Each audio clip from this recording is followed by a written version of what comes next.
vamos a comenzar en el Antiguo Testamento, Deuteronomio 31:6. Hoy el tema es el ánimo. Ustedes saben que en estos días hay mucha noticia, un bombardeo de mucha información de todo lo que está sucediendo a nivel mundial con el COVID-19, el coronavirus. Y quiera o no, ha surgido en nuestra sociedad un desánimo, un porcentaje de desánimo en un grado importante. Hay gente asustada, hay mucha sujeción, está la gente un poco conmovida, incluso hasta extremo, de todo lo que está sucediendo y la gran mortalidad que se está viendo también a nivel mundial. Y el ánimo es algo muy importante en cada ser humano. Yo pienso en mi humilde pensamiento que es un importante potencial que pueda llegar a tener cada persona, en el cual si no lo alimentamos y nos rodeamos de gente que nos ayude o retroalimentemos, y si menos tenemos la mirada lejos de nuestro Padre Celestial, no lo vamos a conseguir. Dice que el desánimo dice quitar el desánimo, dice quitar el ánimo. El ánimo es desalentar al desanimado. El desaliento es la falta de ánimo. Y dice que el animar consiste en alentar y fortalecer al hombre, hablando en general.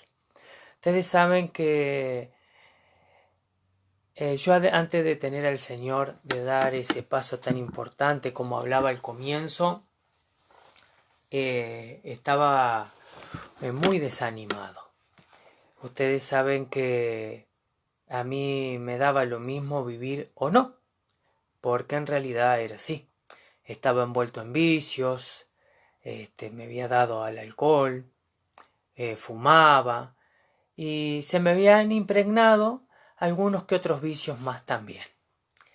Y yo creía que mientras no molestara a nadie, yo no estaba haciendo mal a nadie. Creía también que yo podía hacer lo que quería con mi vida.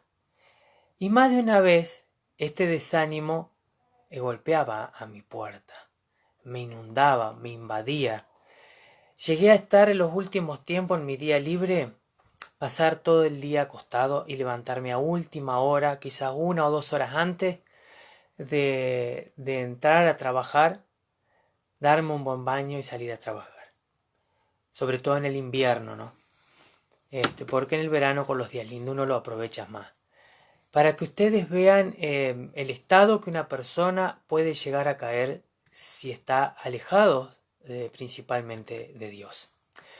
¿Y cómo nosotros nos podemos sentir alentados si estamos solos? Orando, encomendando a Dios nuestra vida, nuestra situación, nuestra problemática, quizás si estuviésemos viviendo, y Él nos va a dar ánimo, nos va a alentar. ¿Y cómo nos alienta? A través de su palabra, todo aquello que nosotros podamos leer, nos pueda quedar, y ahí nos vamos a fortalecer y nos vamos a ir nos vamos a ir encaminando en aquello que Él nos está mostrando. No importa la situación que vivamos, sino que confiemos en Él, le miremos a Él y descansemos en Él. Vamos a ir a Deuteronomio 31, capítulo 31, versículo 6. Se encuentra en el Antiguo Testamento. Y dice así: esforzaos y cobrad ánimo, no temáis, ni tengáis miedo de ello, porque Jehová, tu Dios, es el que va contigo, no te dejará ni te desamparará. Esto le hablaba a Josué, que el que venía después de Moisés, y él tenía que estar a cargo al frente del pueblo de Dios, Israel. Y ustedes saben que a pesar que le había liberado Dios de la servidumbre, seguían en ocasiones muy reacio, se volvían a ídolos paganos, a pesar que habían visto que él, todo lo que había hecho para liberarle de la servidumbre de los egipcios, ellos se mantenían con un porcentaje importante de rebeldía. Y Josué evidentemente tenía miedo de ese pueblo tan contradictor y tan renegado, si se puede decir, para con Dios. El 7 dice, la mitad del 7 en adelante, esfuérzate y anímate, porque tú estarás con este pueblo a la tierra, tú entrarás a este pueblo a la tierra que te juró Jehová a sus padres que les daría, y tú se las harás heredar. Tenía que introducirlo al pueblo, a la tierra prometida, sabiendo todo lo que él venía escuchando y viendo de anteriormente, antes de llegar hasta la tierra prometida, y cuál difícil era lidiar con este pueblo. Y él, su desánimo andaba, me imagino, por allá abajo, por el piso, con muy pocas ganas de ser el que les tendría que seguir guiando, y con mucho temor y miedo, y su ánimo, que como les compartí al comienzo, es una herramienta muy importante en el hombre. Si uno está fortalecido, estamos alentados, vamos a tener ánimo para empezar cada día, cada mañana, aunque nos cueste, sabiendo aquello que tengamos que atravesar, tomado de la mano de Dios, Él nos va a ayudar a atravesar por aquellas circunstancias y aquellas situaciones de vida que nos toquen vivir. Dice en el 8 de este mismo capítulo, y Jehová va delante de ti, Él estará contigo, no te dejará ni te desamparará, no temas ni te intimides. Una vez más le dice que se esfuerce, que él no se olvide que Dios, Jehová, va delante de él, y no te dejaré, y acá dice no te dejará ni te desampararé. Dice que él no lo va a dejar, no lo va a abandonar, ¿qué más? No se va a olvidar de él. Y le dice, no temas ni te intimides. Él sabía el corazón de Josué. Él sabía lo temeroso que le estaba por esa nueva tarea que a él le tocaba, que era estar al frente de este pueblo, de toda esta multitud de personas, y les tenía que conducir e entrar a la tierra prometida. No era un trabajo fácil, ¿no? Pero tomado de la mano de Dios y consultándole y elevándole en oración, él lo pudo hacer. Vamos a ir a Nehemías capítulo 4. Nehemías capítulo 4, versículo 6. Dice así, edificamos pues el muro, y toda la muralla fue terminada hasta la mitad de su altura, porque el pueblo tuvo ánimo para trabajar. Hoy en día en muchas empresas dan un presentismo, dan un incentivo, dan un premio por aquellas personas que llegan a tiempo, incluso antes del horario de ellos, que tengan que ingresar a trabajar. Y no deja de ser de ánimo, porque cuando finaliza el mes se va a recaudar ese presentismo, ese incentivo, esos pesitos que a la persona le dieron por cumplir en no llegar tarde.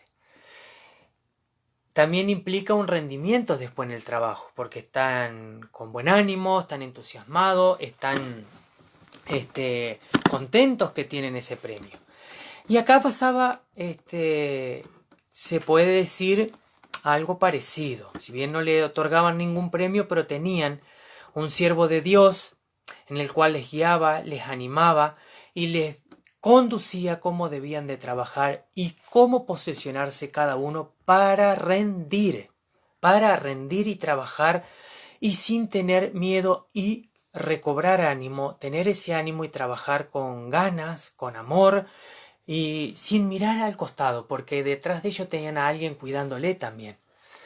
Dice en el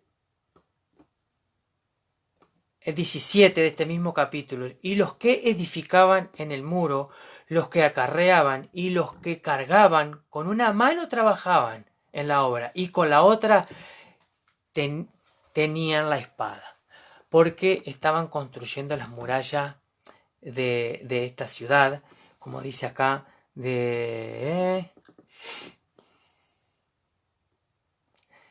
Desde aquel día la mitad de sus siervos trabajaban en la obra y la mitad tenían lanzas, escudos, arcos, corazas, y detrás de ellos estaban los jefes de todas las casas de Judá. Y los que edificaban en el muro, los que acarreaban y los que cargaban, con una mano trabajaban en la obra y en la otra tenían la espada. En ningún momento dejaban de trabajar, ni en ningún momento dejaban de cuidar si venían los enemigos a atacarle. Estaban preparados, con una mano trabajaban, iban levantando, poniendo piedra por piedra, y que fueran calzando una a una y no se cayera, y con la otra tenían la lanza. Pero eso lo ayudó el profeta Nehemías, les fortaleció, les animó, les alentó para que así fuera. Y también dice en el 21 en adelante: nosotros pues trabajamos en la obra, y la mitad de ellos tenían lanzas, desde la subida del alba hasta que salían las estrellas. También dije entonces al pueblo: cada uno con su criado permanezca dentro de Jerusalén. Esta era la muralla que estaban construyendo. Y de noche servían de centinela y de día en la obra. Ellos mismos se turnaban, todos trabajaban, todos hacían su labor y ninguno dejaba de cumplirla. Trabajaban con ánimo, fueron alentados y estaban fortalecidos porque trabajaban todos juntos y mirando a un mismo Dios. Y Él les fue dando esa fuerza y esa entereza. Vamos a ir a a Mateo, que se encuentra en el Nuevo Testamento, capítulo 9, versículo 22.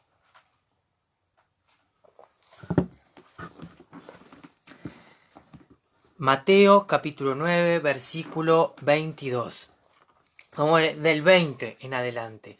Y he aquí una mujer enferma de flujo de sangre desde hacía 12 años. Se acercó por detrás y tocó el borde de su manto, porque decía dentro de sí: si tocare solamente su manto, seré salva.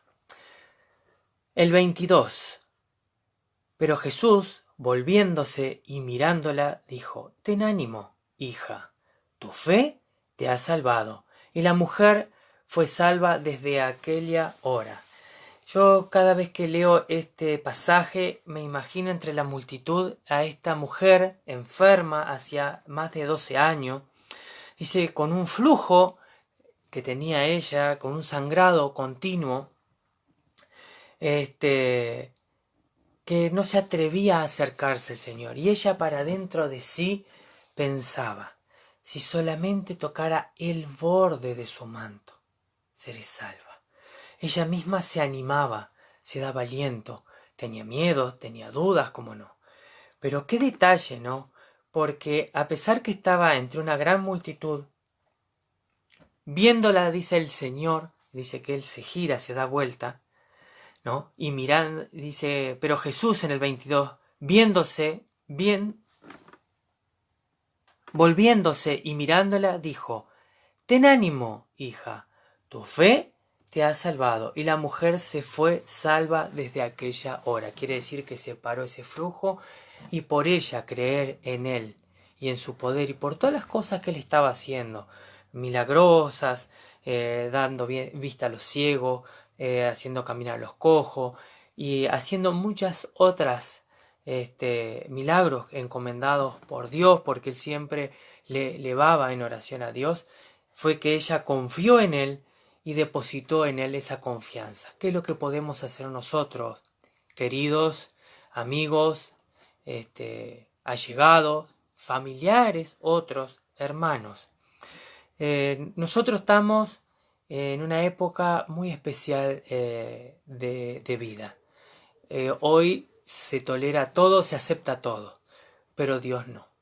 Dios creó al hombre, hombre, y a la mujer, mujer. Entonces, Él quiere que se siga ese orden como fue todo creado. Y quiere que todos aquellos que no han oído de Él, que puedan oír, escuchar de su palabra, escuchar del mensaje de salvación, que crean con fe que hay alguien, pero que se arrepientan. Yo hasta que no me arrepentí, me arrodillé ante Él, pedí perdón por mis pecados conocidos e ignorados, y le pedí que me ayudara a salir de esa vida llena de vicios, que había caído en un gran desánimo, una gran tristeza y una gran angustia, una gran amargura y mucho rencor por lo que había vivido. Yo no pude ser una nueva persona, no me pude restaurar, no me podía levantar, me costaba, como yo les decía, levantarme. Y Él me ayudó poco a poco a dejar todo aquello que a mí no me favorecía, en el cual a mí no me hacía bien. Y Él me ayudó y me fue guiando poco a poco. Me hizo recobrar ánimo, tener fuerza, me alentó y me fortaleció, porque le guió a una hermana que me regalara una buena semilla, y ahí fui conociendo del Evangelio, de la obra que Cristo hizo en la cruz por ti, por mí y por cada uno de nuestros pecados. Y todos los días tenía una pequeña lectura en la cual me ayudaba, me animaba, me alentaba y me fortalecía. Vamos a ir a Hechos capítulo 23, versículo 11. Hechos, que está en el Nuevo Testamento, capítulo 23, versículo 11. A la noche siguiente se le presentó al Señor y le dijo: ten ánimo, Pablo, pues como has testificado de mí en Jerusalén, así es necesario que testifiques también en Roma.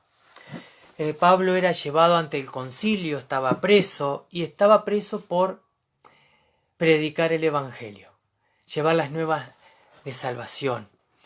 Imagínense los religiosos de aquella época, los romanos, no era fácil entrar en su territorio. Además, Pablo, que había sido Saulo de Tarso, él había sido perseguidor de la iglesia de Cristo, hoy había sido ganado por el Señor cuando iba camino a Dámaso.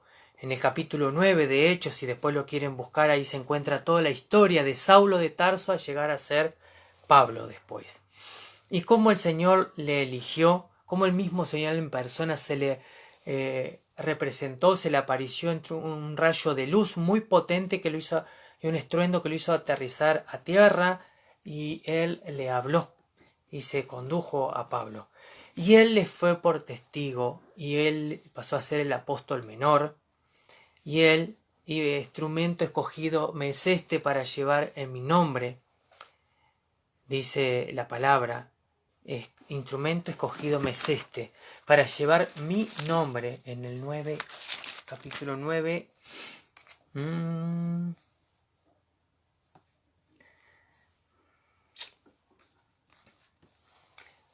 tengo acá y estoy con dos Biblias, pero la tengo marcada en la viejita mía, que ya tiene letras chiquitas, y me hace, se me mueven las letras. Por eso tengo esta Biblia que es más grande, pero esto lo tengo marcado acá. Y se lo quiero leer con exactitud porque es importante. Acá, en el 9:15. En el 9:15. El Señor le dijo a Ananías: ve, porque instrumento escogido me es este, para llevar mi nombre en presencia de los gentiles, y de los reyes, y de los hijos de Israel. Porque yo le mostraré cuánto le es necesario padecer por mi nombre. Ahí estaba atravesando Pablo un padecimiento. Había sido preso, había sido encarcelado, y era llevado hasta el concilio, ¿no? Estaba ante los romanos y tenía que testificar. Y el Señor le daba ánimo. Le decía, se le apareció la noche siguiente, dice, la noche siguiente se le presentó el Señor y le dijo: ten ánimo, Pablo, pues como has testificado de mí en Jerusalén, así es necesario que testifiques también en Roma. Le estaba dando una orden, si se puede decir, pero sobre todo que él confiara, que él tuviera ánimo. Le estaba diciendo que él no estaba solo, que estaba con el mismo Señor estaba con él. Y él iba a ir a testificar, ¿no?, ante el concilio y también ante todos los romanos. Vamos a ir a Santiago, capítulo 1, versículo 8. Santiago 1, capítulo 1, versículo 8. Y el hombre, dice, el hombre de doble ánimo es inconstante en todos sus caminos. Aquí le hablaba algo al comienzo. Cuando uno está desanimado puede andar un día bien, un día mal, un día bien, un día mal, 2 o 3 días bien, 3, 4 días mal. Y ahí se encuentra el hombre de doble ánimo. O algunos dicen bipolar también. Pero el hombre de doble ánimo, como dice, es inconstante. Y en los mismos ejemplos que les compartía, que un día se anda bien y se hacen muchas cosas, el otro día anda mal. Uno está desanimado y ese desánimo anda en el piso. El trapo de piso incluso es más alto en su porcentaje que el ánimo nuestro porque está muy por debajo y caído. Y más cuando nos acechan muchas pruebas, ¿no? Pero Dios nos muestra a través de su palabra cuál hermoso es poder vivir tomado de su mano. Cuál hermoso es depender de Él, consultarle a diario a través de la oración, encomendarle nuestras inquietudes y necesidades y agradecerle, como dice en su palabra, que por nada estemos afanosos, sino que sean conocidas vuestras peticiones ante Dios en toda oración de ruego con acción de gracia. Y dice que la paz de Dios, que sobrepasa todo entendimiento, guardará vuestros corazones y vuestros pensamientos en Cristo Jesús. Todo lo que le llevemos en oración a Dios, le encomendemos nuestras inquietudes y nuestras necesidades, Él lo va a ir solucionando poco a poco todo. No a mi tiempo, sino al de Él. Pero es importante que nosotros podamos llevar nuestras cargas en Cristo para que no nos desanimemos porque somos hombres. Y como hombres que somos, flaqueamos, dudamos, titubeamos, nos turbamos más de una vez, quedamos hasta duros y inmóviles cuando hay situaciones que nos sobrepasan. Y ahí está nuestro Padre Celestial dándonos ese abrigo, ese consuelo, ese ánimo, ese aliento y fortaleciéndonos. Vamos a ir, seguimos en el Nuevo Testamento en Primera de Pedro capítulo 5. Primera de Pedro capítulo 5 versículo 2. Apacentad la grey de Dios.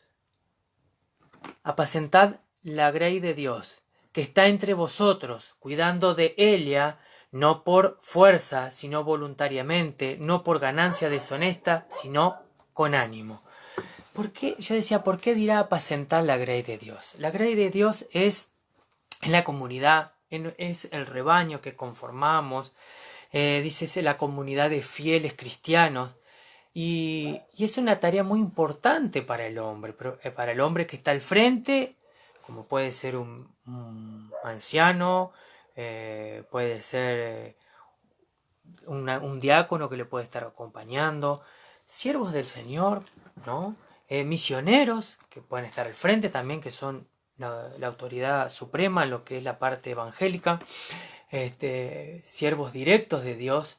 Y después están los obreros, los humildes obreros que también tienen su tarea de ayudar, de acompañar, de cuidar, dice de velar, ¿no? Apacentar, dejar, estar tranquilo, a hacer que esa armonía perdure, como ese pastor, ese verdadero pastor que apacenta sus ovejas, su rebaño, que mantiene y conserva su redil, que los lleva a lugares a pastar donde hay pasto, que los lleva a lugares donde puedan descansar, les cuida del peligro de los depredadores, como son los lobos, son los zorros, y son otros animales carnívoros, y les provee de ese lugar para que vayan también a tomar agua, las aguas que están tranquilas, porque la oveja si no, no se acerca.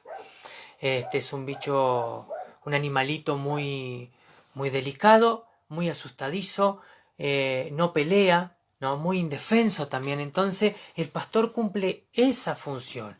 Y como nosotros como hombres, también en lo que respecta a nuestra congregación, debemos de ayudar a apacentar la grey de Dios. Debemos de ayudar a calmar las aguas, a poder permanecer todos juntos en esa gran comunidad, en esa gran armonía, en esa gran familia que somos en Cristo. Y Dios nos muestra acá cómo debemos de ser. Dice, apacentar la grey de Dios que está entre vosotros, cuidando de ella, no por fuerza, dice, sino voluntariamente, no por ganancias deshonestas, sino con ánimo pronto. El 8 dice, sed sobrios y velad porque vuestro adversario, el diablo, como león rugiente, anda alrededor buscando a quien devorar. Cuál cuidadoso tenemos que ser, cómo procedemos, cómo hablamos, cómo nos dirigimos, para que no se nos dispersen las ovejas, no se dispersen quizás por una pequeña irritabilidad a algún hermano, que a veces desconocemos que podemos quizás llegar a herirle con alguna palabra o no, porque somos humanos, y tenemos que cuidarnos, orar unos por los otros, amarnos, dice, unos a los otros también, como dice la palabra, y estar mirando todas esas cosas, dice. También en el 10 dice, mas el Dios de gracia, de este mismo capítulo, el 5, capítulo 5 de Primera de Pedro, versículo 10, mas el Dios de toda gracia, que nos llamó a su gloria eterna en Jesucristo, después que hayáis padecido un poco de tiempo, Él mismo os perfeccione, afirme, fortalezca y establezca. Qué interesante, también va tomado de la mano en que Él nos perfeccione, nos afirme, nos fortalezca y nos establezcan. Nosotros vamos a encontrar en esa comunión diaria, como les comentaba, vamos a recobrar fuerza, vamos a tener ánimo, no vamos a desfallecer, Él nos va a seguir perfeccionando, nos va a afirmar, va a ver esa fortaleza y nos va a establecer. Dice, nos va a ayudar a permanecer en ese camino que Él nos ha puesto, en el cual nos ha trazado. Y eso solo lo podemos hacer, queridos, si estamos con esa comunión diaria, encomendándole nuestro día, todas aquellas inquietudes que tengamos y necesidades, y descansando también en Él, confiando en Él y agradeciéndole. Es muy importante esa palabra, ser agradecido. El que nosotros podamos agradecer es un acto de gratitud por todo lo que el Señor ha hecho en nuestras vidas, por todo lo que hace y por todo lo que hará. Porque a veces no nos damos cuenta de todo lo que Él hace para con nuestras vidas y cómo Él está cuidándonos, nos está guardando, y su mano poderosa está, dice, al lado nuestro, al lado de cada uno de los suyos. Una vez más, acá para culminar, le voy a poner las notas de este himno, el 2, como le decía, el estribillo me gustó mucho porque desde el primer momento que lo vi, que lo escuché, porque nos dice algo tan hermoso que es algo muy personal. Oh, cuán grata es nuestra reunión, cuando al fin en celestial mansión con Él estemos en comunión, gozando eterno bien. Ojalá tú hoy puedas tomar esa decisión tan importante en tu vida, que es tener a Cristo como ese Salvador personal, el único medio para llegar a Dios, el único medio para poder ir a esa gran mansión y estar disfrutando de esa gran morada, de esa patria celestial por la eternidad. Jesús les dijo, yo soy el camino y la verdad y la vida. Nadie viene al Padre si no es por mí. Nadie va al Padre si no es por Él. ¿Y cómo vamos a Él? Si aceptamos esa obra que Cristo hizo en la cruz. Reconocemos que Él murió por nosotros y cada uno de nuestros pecados, y hoy Él nos otorga a través de ese arrepentimiento de sincero corazón esa nueva vida, esa vida eterna, para que el día que muéramos no vayamos al infierno, vayamos a esa gran celestial mansión y con Él estemos en comunión gozando eterno bien. Un gusto una vez más, hermano, poder y queridos amigos, familiares y allegados, haber podido compartir un trozo de la palabra de Dios y que pueda quedar algo de lo compartido en sus corazones.